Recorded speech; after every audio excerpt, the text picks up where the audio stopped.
best time to tell your fans about an awful trade you just made? Well, it turns out 10 minutes before Game 7 of the Stanley Cup Finals is not too bad.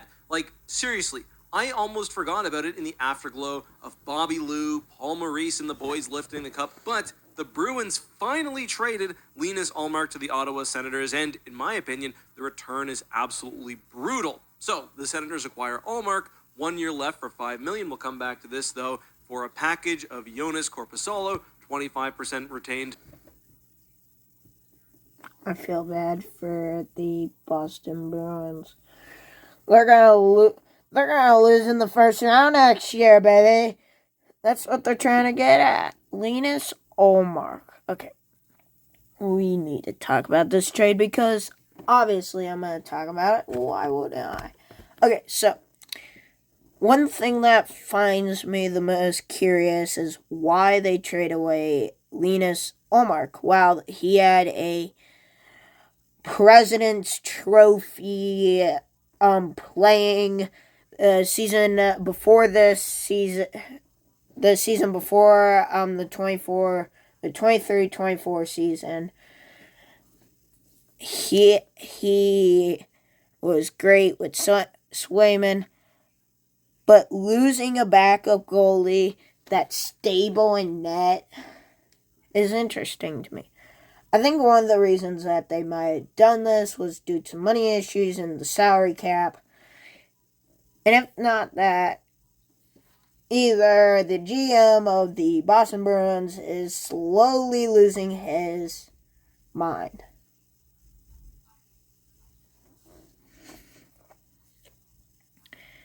And the return, well, a first round pick, 25th, is interesting. Because one thing, first round pick, 25th pick, that was right after Utah's trade with Colorado with 24.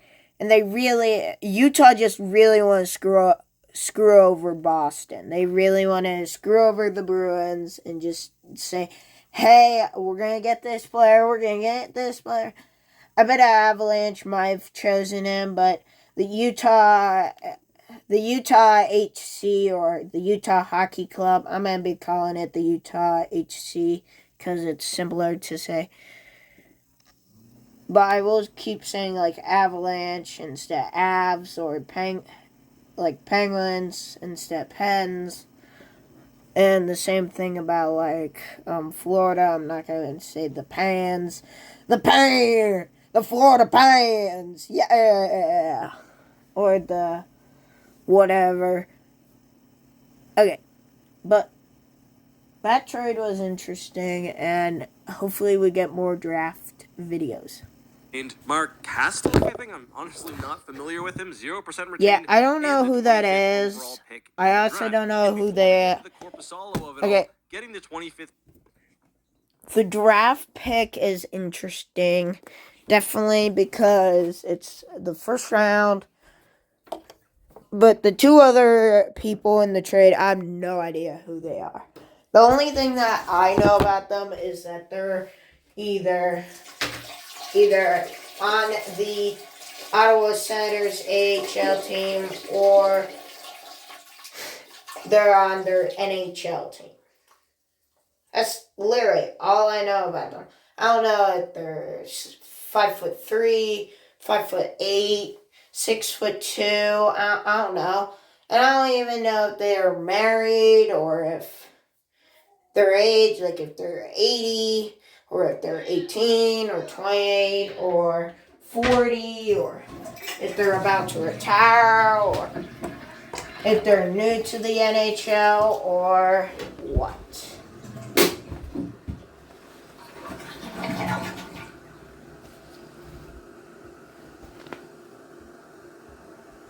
Fifth pick back is hilarious because it's their own pick.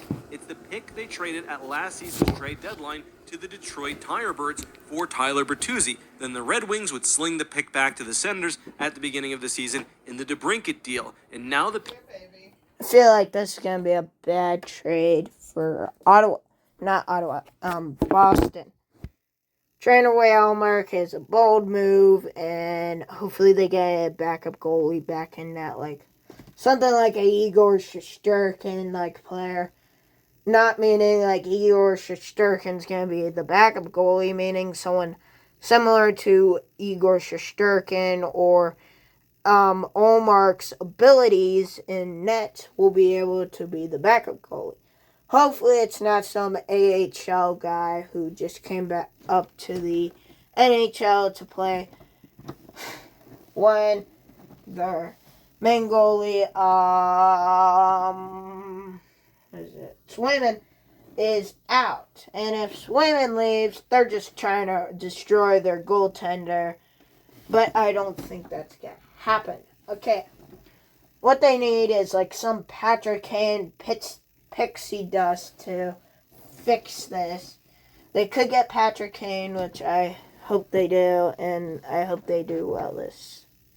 Now the pick comes home back to Boston, except they've traded an all-star Vezina-winning tender for something they could have already had if they didn't trade for a rental at the deadline. That's some not great asset management. Now they've got Korpisalo for 4 more years at $3 million a year, which, I mean, isn't an awful deal, but they also just committed to fitting him in with Swayman as a backup, and if anything happens to him, I don't think you want Korpisalo as your number 1 guy for meaningful games. In fact, at his contract, a lot of people were talking about how the Senators might actually be looking to dump it with some assets. So you throw Linus Ullmark on there, who's just 1 season off his Vezina winning year, and it's kind of a weird one for Boston. They probably see something in the goaltender that they think they can improve on, and knowing Boston, I mean, they very well could be flipping him in a few years. But hey, Ottawa buds, that's a huge get for you. Typically, it's you guys getting worked over in the trade, so it's nice to be in the driver's seat on this one. Yeah. But all good things may come to an end quickly. As Elliot Friedman mentioned during the first intermission of Game 7, Ullmark only has 1 year left on his $5 million deal, and he doesn't want to sign an extension until after this year. So while it's clear when... If Ullmark re-signs with the Ottawa Senators, which he may... This is going to be the biggest trade in trade history. Like, he's going up this free agency if the Ottawa Senators can't contain, like, a $5 million contract with him. Maybe even $6 million to $7 million. Maybe even, like, $8 million. Maybe plus $8 million.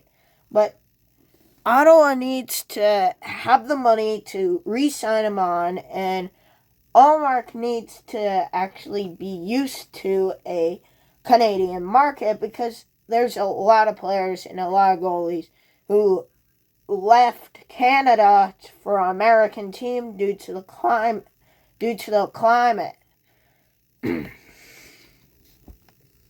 When, at least for this season on paper, if Ullmark walks in free agency next year, then it's a bit of a tough look for the Sens, which, I mean, would be typical for the Sens again, but hey, I'm cheering for you. And for this coming season, I mean, that's a massive improvement to their team. Also, for what it's worth, in other Bruins goaltending news, Brandon Bussi is back on a 2-way 1 year. He's been great in the AHL, but still hasn't gotten his first NHL start. I do have a strange feeling we'll be seeing him next year. But what do you think of the trade? Do you think it's a move that pushes the Senators to the playoffs? They had 78 points last season. Yes. Washington made in with 91 points. But Ullmark... I want to see the Tkachuk brothers, both of them in the playoffs. Both Matthew and Brady Tkachuk. I want to see Matthew destroying the teams, and hopefully we get to see a 3rd round, maybe even Stanley Cup Finals with the Florida Panthers, or we could see a 2nd round Ottawa Senators, or a 3rd round, hopefully. Probably not a 3rd round. Maybe a 2nd round, and maybe a 1st round. This Ullmark could really just say, I'm going to play good in Ottawa. And he could also be like, I'm going to play bad in Ottawa. He could go both ways. Now, look. Excuse me. What really sets Ullmark apart from their players is that he's brand new from Boston and he hasn't played a game in Ottawa yet. Allmark's a great goalie, and I hope he does some great stuff in Ottawa. Really addresses one of their needs and does not get them 6.5 more wins. Let us know your thoughts down below.